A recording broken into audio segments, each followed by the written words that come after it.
जाई छही ससुर तो जो न तनको तो रहला न कनबौगे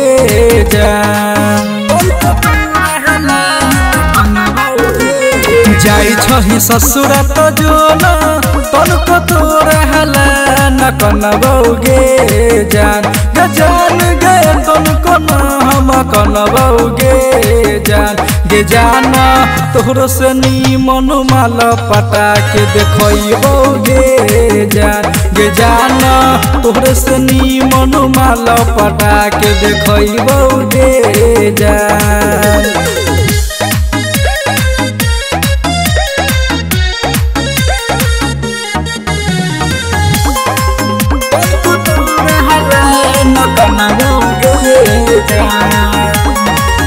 हमारा बिना न तोहरा लगत रहो मन गे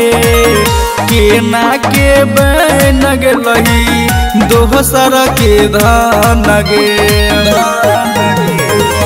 हमारा बिना न तोहरा लगत रहो मन गे केना के बन गेलही दोसर के धन गे दिलही तू धोखा हमारा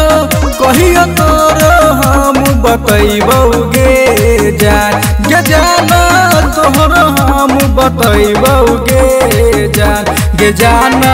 तोहरो से नीमन माल पटा के देखबौगे जान गे जाना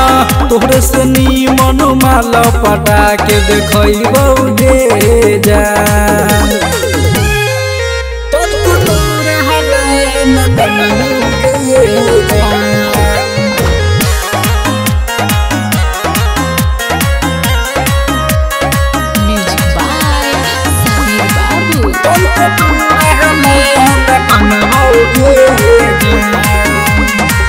ससुरा में जाके जाना छी तू खुश गे विमल से दीवाना के देख गेलही दुख गे ससुरा में जाके जाना छी तू खुश गे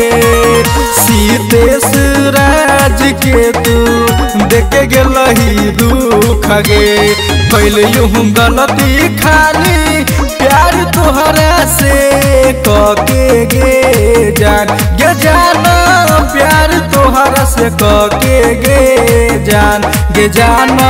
तोहरो से नीमन माल पटा के देखबौगे जान गे जाना